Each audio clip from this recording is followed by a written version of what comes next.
नमस्कार, आप देख रहे हैं पीडीएस न्यूज। मैं हूं पीसी सैनी, कैमरामैन पर्सन नवीन के साथ। राजस्थान विधानसभा क्षेत्र को जो इलेक्शन है उसी को लेकर हम कवरेज कर रहे हैं। आज हमारी टीम पहुंची है त्रिलोकपुरा में, जहां जानते हैं कि श्रीमाधोपुर विधानसभा क्षेत्र से कौन सर का ताज बन रहा है, कौन जीत रहा है श्रीमाधोपुर से। वही चर्चा हम करेंगे। त्रिलोकपुरा से हमसे लोग जुड़े हैं उनसे। सर, सबसे पहले आप अपना नाम और गाँव बताएं। मेरा नाम ओम प्रकाश शर्मा, सनोप रामेश्वरलाल शर्मा, गांव त्रिलोकपुरा, पंचायत शिहोड़ी। त्रिलोकपुरा में किसकी स्थिति अच्छी है, किसकी खराब है, यहाँ से कौन जीत रहा है? सर यहाँ पर दोनों ही पार्टियां बरोबर हैं। हाँ, बलराम यादव तीसरे नंबर पर है, लेकिन उसका भी होल्ड है। अभी पब्लिक क्या 7-10 दिन है, इसमें चेंजिंग कुछ ना कुछ चेंज हो सकता है। उन्होंने अभी तक एक मीटिंग भी नहीं ली, और मीटिंग क्या कल की है। कल मीटिंग होने के बाद में कुछ और परिवर्तन आएगा यहाँ पर। तो यहाँ कल किसकी मीटिंग है? बलराम जी यादव की। बलराम यादव की कल यहाँ पर। हाँ, फिलहाल यहाँ पर कांग्रेस और बीजेपी में कौन सा कैंडिडेट ज्यादा आगे चल रहा है? थोड़ा बहुत सर आगे बीजेपी का कैंडिडेट आगे है, थोड़ा बहुत। थोड़ा बहुत। हाँ, दोनों ही पार्टियां बरोबर हैं, थोड़ा बहुत बीजेपी का कैंडिडेट आगे चल रहा है। हाँ, आप बताएं ताऊ जी, क्या माहौल चल रहा है? काहे चाल रहे हो? कौन जीत रहे हो? कौन जीत रहे थे? हाँ, जगह साहब ज्यादा वोट ना जगह जीतना। उनका आ रहे हैं भाई, तो पूछ रहे हो ना थाने। बीजेपी। बीजेपी आ रही है।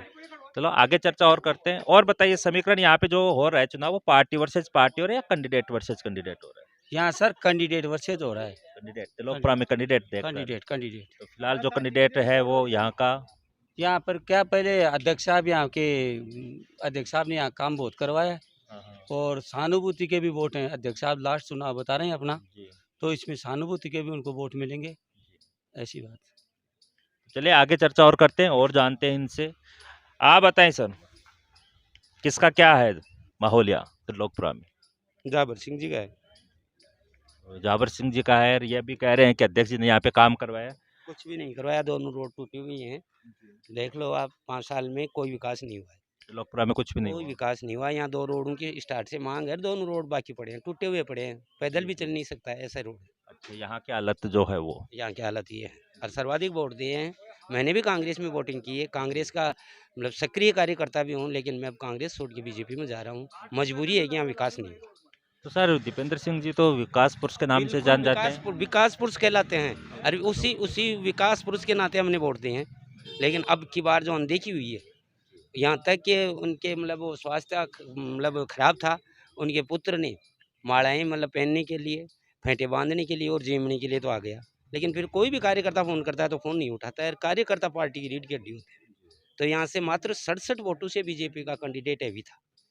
एक समय ऐसा था जब हम बीजेपी में वोटिंग करते थे, मैं पहले बीजेपी का वोटर था, उस समय यहाँ से 1100 वोटों से बीजेपी लीड करती थी। इस गांव से 900 से 1100 के बीच में बीजेपी लीडिंग करती थी। ऑल ओवर पंचायत 1800 से 2000 के बीच में बीजेपी लीड करती थी। लेकिन पिछले चुनाव में ऑल ओवर पंचायत बीजेपी ने 99 वोटों से लीड की है, और मेरे गांव से मात्र 67 वोटों से बीजेपी ने लीड की है। 700-750 वोट दीपेंद्र सिंह जी को मिले हैं, लेकिन वो वोट बेकार गए। विकास पुरुष होने के नाते कुछ भी नहीं किया, इसीलिए यहाँ जो कार्यकर्ता थे ना, वो छोड़ करके बीजेपी की तरफ रुख कर रहे हैं।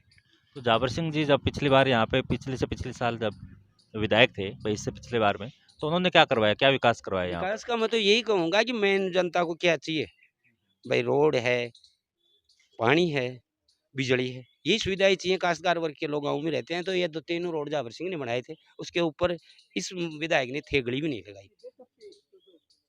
लगाई। जो उसने 3 रोड बनाए नांगल से त्रिलोकपुरा तक, और अपने ये यहाँ से जाता है जो भामड्डा जाता है, ये भी जाबर सिंह जी का बनाया हुआ है। ये टिक्कम नगर से आसपुरा और त्रिलोकपुरा से आसपुरा बोर्ड, ये विधायक नहीं बनाए थे, तीनों जाबर सिंह जी ने।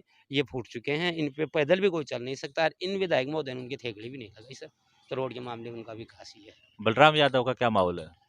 जी, अब लोग कांग्रेस के जो असंतुष्ट हैं, अब वो अपना प्लेटफॉर्म तलाश रहे हैं कि हम वहाँ तो रहेंगे नहीं, और हम किधर भी चले जाएं, वो तो लूट का माल हो गया। वो बड़ा खाता था ना, जो हम बता रहे हैं 750 वाला, तो वो उसमें तो लूट का शोट का माल है साहब, जो भी लूट लेगा फीके हो जाएंगे। बलराम जी खींचेंगे तो उधर चले जाएंगे, जाबर जी खींचेंगे तो उधर चले जाएंगे। ये है मेरा कहना। तो बलराम यादव जो है उनका जो थर्ड फ्रंट पे रहेंगे या फिर फाइटिंग में आ सकते हैं? देखो टक्कर किसके रहेगी? म- बात ये करें मोस्ट। बात यह है कि बलराम जी फाइटिंग में है।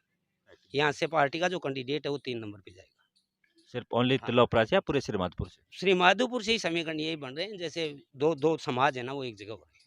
दो समाज, कौन कौन से समाज? यादव और दूसरा? और उनके साथ में है सैनी समाज। नहीं, सैनी समाज तो कैसे? सैनी समाज के लिए तो कल ही जैसे कहा है ना, गहलोत ने भी कहा है दीपेंद्र सिंह के सैनी लिए समाज साथ में है। कि 11 पंचायतों में कल जाके आया हूँ, तो 11 पंचायतों की आपको बात कर रहा हूँ। जो सैनी है, जो वोटर थे, जो जाबर सिंह जी के भी हैं और इनके भी हैं, दोनों के वोटर हैं, वो दोनों हैं अलग बैठे हैं कि हम भाई हम बलराम का समर्थन करेंगे, इसके साथ में नहीं आए, ना कांग्रेस के साथ है और ना बीजेपी के साथ। नहीं, सैनी समाज तो इसलिए था कि वो दीपेंद्र सिंह से नाराज था थोड़ा कि भाई वो सचिन पायलट की तरफ होने के कारण। लेकिन कल ही जो सीएम की मीटिंग हुई है नीमका थाना नेहरू गार्डन में, तो वहाँ उन्होंने कहा है कि भाई वो वरिष्ठ नेता है, मेरे साथी हैं, उनका आप समर्थन करो। उसके बाद वहाँ कहा होगा, यहाँ पेपर में तो कुछ आया नहीं है, हमें मालूम भी नहीं है। मीडिया पे चल रहा है वो। नहीं, अखबार में तो नहीं आया आज का, मैंने अखबार पढ़ा, आप देख लो ना, मैं अगर अखबार में आया हो तो मंगवा दूंगी आपको। उनका लाइव मैं आपको दिखा सकता हूँ नहीं, जब वो आप दिखा सकते हैं, लेकिन हमारे पास तो ऐसा कुछ नहीं। हाँ, नहीं, मैं तो आपसे सवाल कर रहा हूँ इस बात को लेकर कि उसके बाद की स्थिति क्या है? स्थिति ये है कि मतलब यहाँ पे है ना, नकार दिया है लोगों ने, क्योंकि विकास के वोट होते हैं, विकास रहा नहीं है। अब 5 साल में विकास नहीं हुआ है। दीपेंद्र सिंह जी तो करते रहते हैं, उनका शिलान्यास का आता रहता है कि आज वहाँ सड़क बनाई, झालडी में बनाई, हाँ, इधर बनाई आसपास होगी, मैं तो बनाई मेरे है। गाँव की बात कर रहा हूँ हाँ, सर। नहीं पूछ आपसे रहा हूँ खाली मैं, श्रीमाधोपुर में बहुत आपसे छोटी-छोटी ओवरऑल सड़कें इसलिए हैं। पूछ रहा हूँ क्योंकि आपने तथ्यात्मक हाँ, बातें बोली है ना, इसलिए मैं मैं आपके तो ये कह पूरा रहा हूँ, गांव हाँ, को तथ्य छोड़कर भी मैं पूरी पॉइंट जी। पॉइंट टू पॉइंट बोल रहा हाँ, हूँ। तभी मैं मेरे आपसे गाँव पूरे से श्रीमाधपुर क्षेत्र पे आगे आपको लेकर 3 रोडें स्टार्ट से अनकम्प्लीट थी, किसी ने नहीं बनाई। ये जाबर सिंह जी ने बनाई थी, तिलोपरा से नांगल और तिलोपरा से बामड्डा जोड़ा और तिलोपरा से गटक लेत। वो रोडें हैं ना, बिल्कुल आज क्षतिग्रस्त हैं, पैदल भी नहीं चल सकता, उन पे थेगड़ी भी नहीं लगी, तो अब कैसे कर दूँ विकास पुरुष? हाँ, लग रहे हैं, ये नांगल से रोड जा रहा है, चौड़ी-चौड़ी पत्थर लग रहे हैं, लेकिन ये जाटों की पंचायत है, तो इसलिए यहाँ पे भेदभाव हुआ है। मेरा कहने का मतलब है कि भेदभाव जो हो रहा है ना, वो अधिक है। राजपूत बेल्ट में रोडें हैं, लेकिन मैं यहाँ भेदभाव वाली बात है ना, जातिवाद की बात नहीं करूँगा, लेकिन यहाँ पे है ना अनदेखी की है, जाट पंचायत है। चलिए और चर्चा करते हैं, आप में से जानते हैं इन लोगों से जो हैं उनसे करते हैं और पूछते हैं। आप बताएं क्या माहौल है श्रीमाधपुर सीट को लेकर? कौन आगे है, कौन पीछे है? अब श्री माधोपुर में तो देखो जनता जनार्दन है, लेकिन यहाँ से तो जाबर सिंह खराई ज्यादा वोट ले रहा है गांव से। तो आपका नाम बताएं पहले। मेरा नाम मुकुंद सिंह जैसा, गांव गांव त्रिलोकपुरा। तिलकपुरा से जावर सिंह जी इस बार ही लीड ले रहे हैं या हर बार लेते हैं? आई बरी लेते हैं, हर बार ही लेते हैं साहब यहाँ तो उनका ही है वो। उनका। तो दीपेंद्र सिंह जी क्यों पीछे हैं यहाँ से? अब दीपेंद्र सिंह जी तो क्यों पीछे हैं, हम तो उनके कार्यकर्ता तो है नहीं। जनता तो है ना। जनता तो अब देखो कि 2013 से 2018 तक ये 3-4 रोड है ना, ये बाकी बनाई दी है। और अब अन्य कोई नहीं पूछ सको जो कि ये 2 रोड है ना, हम अतरा तक खड्डे हैं, बरसात के टाइम में तो चल नहीं सकता है साधन ही। और इनकी मांग भी बराबर की है गांव वालों ने। तो बलराम यादव का क्या है? अब बलराम यादव नहीं मिलना कुछ। टक्कर के किन दोनों पार्टियों में रहेगी या फिर? अब देखो साहब, थर्ड फ्रंट भी आ जाए, बलराम जी भी आ जाए। नहीं, अब तक का जो माहौल है, आप लोग स्टडी करते हो, राजनीति पे आप इंटरेस्ट लेते हो, आप गांव में रहते हो, तो माहौल क्या चल रहा है वही तो अपना ओपिनियन तो ले रहे हैं, वही चीज़ तो जान रहे देखो हैं। 11 पंचायतें ना हमारी जो नीमका थाना की जुड़ी हुई, जी। इसमें तो बीजेपी वर्सेज बलराम है। हाँ, वही पूछता हूँ जी। और बाकी और बाकी से अभी हम गए नहीं है, आइडिया फिर भी आइडिया तो बीजेपी प्लस में आ रही है। मतलब ये जो 11 पंचायत है उसमें बलराम वर्सेज बीजेपी है और इधर आते फिर कांग्रेस वर्सेज बीजेपी। बीजेपी पर बीजेपी बारी है इनमें, नहीं, ओवरऑल नंबर 1 पे आपके हिसाब से बीजेपी बीजेपी बारी। और नंबर 2 पे 2 पे तो बलराम आ सकता है। आ सकता है। हाँ, तो दीपेंद्र सिंह जी का इतना फीडबैक कम क्यों? एक तो वर्द हो गया, हाँ, जो मैं मेन मुख्य कारण तो ये है कि भाई वर्द हो गया, और कि ये एक पिछले 5 वर्षों में ध्यान नहीं दिया। उनका स्वास्थ्य ठीक नहीं था। उनका पुत्र है ना, वही संभाला। तो तिलोकपुरा का फीडबैक ये है और चर्चा करते हैं और जानते हैं, इनसे भी पूछते हैं कि क्या है। हाँ जी, आप बताएं। यहाँ तो जनता का ही माहौल है, किसका? जनता का ही। बीजेपी का, भारतीय जनता पार्टी का माहौल है। चलिए आप बताएं किसका क्या माहौल चल रहा है।